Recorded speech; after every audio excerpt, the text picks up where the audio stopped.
On va faire le numéro 5, la page 416 du chapitre 11.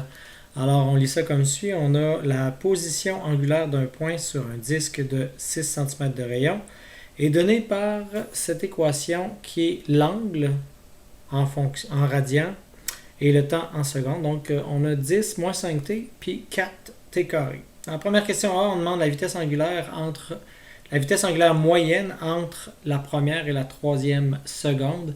Si je veux avoir la vitesse angulaire moyenne, ça me prend la différence d'angle sur le temps. Puisque c'est entre la troisième et la première seconde, ça serait l'équivalent de θ3 moins θ1 sur 3 moins 1.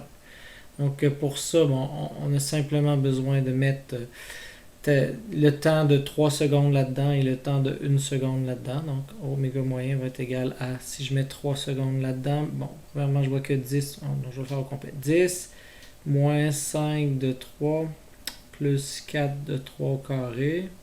On peut faire sans crochet si vous voulez. Moins 10 moins 5 fois 1 plus 4 fois 1 au carré. Tout ça divisé par 3 moins 1, donc 2. Donc, on voit tout de suite que 10 moins 10 va s'éliminer. Donc, on va pouvoir calculer le tout. Donc, ça fait 9. Donc, 4 fois 9, 36. On a 3 fois 5, 15. On a 5 et on a 4. Donc, moins 5 avec 4. Il me reste moins 1. Moins 1, ça va me donner plus 1. Donc ici, on a plus 1 en bout de ligne. Et de ce bord-ci, on a 36 moins 15. Donc, il m'en reste 21. Donc, 21 plus 1, ça fait 22 divisé par 2, ça fait 11. 11 rad par seconde.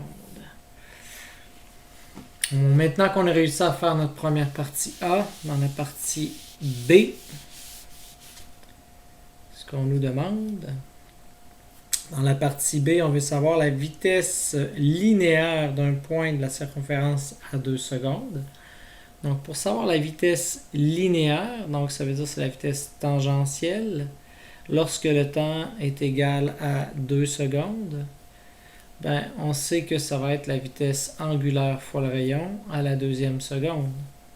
La question c'est, là je viens de faire la vitesse moyenne entre 1 et 3, ça me donnait la vitesse instantanée du point milieu, automatiquement la vitesse qu'on a là.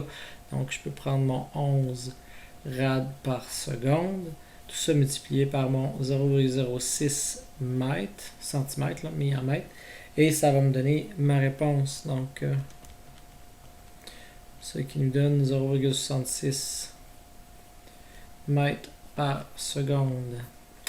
Bon, c'est un petit truc de passe-passe, mais sinon, si vous ne l'aviez pas vu, comment vous auriez pu faire pour trouver la vitesse tangentielle à cette deuxième seconde-là?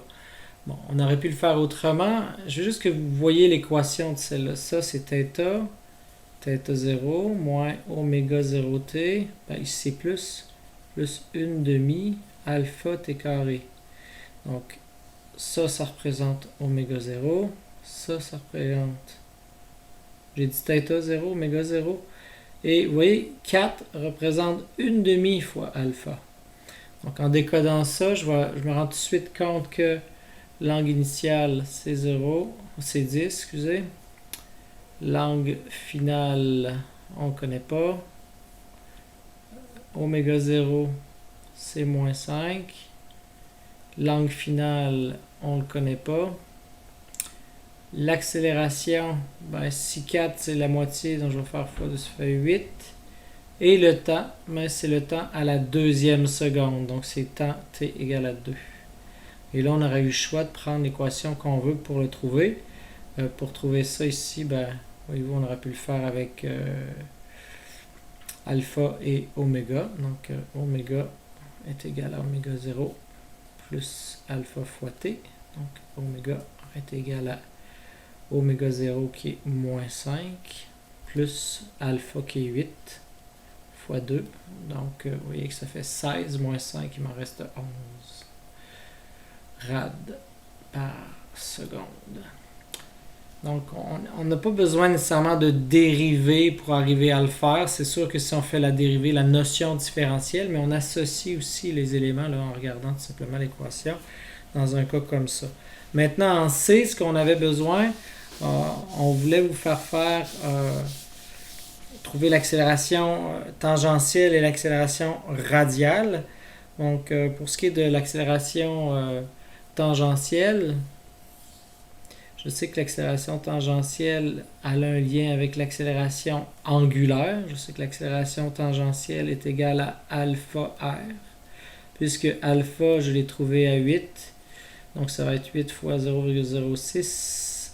Et ça va me donner, donc, ça c'est des rads, ça c'est des mètres, rad par seconde carré. Donc, j'ai ma réponse. Pour ce qui est de l'accélération tangentielle, je trouve 0,48 mètres seconde carré.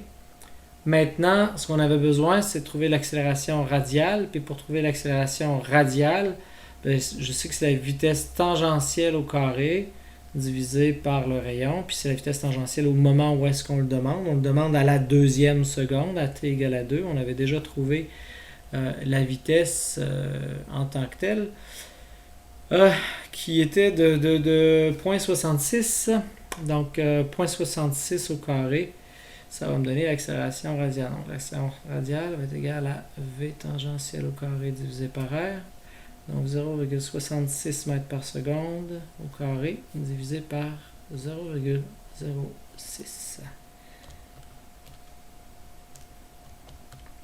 Ce qui nous donne 7,26 mètres seconde carré. Donc ça résume pas mal ce numéro-là. Là, on pourrait trouver l'accélération complète, l'accélération dite totale en faisant Pythagore des deux, ce qui nous donnerait, pas tout à fait 9,8, mais de cet ordre-là. Bon. Fait que, ça résume le numéro. Bon travail.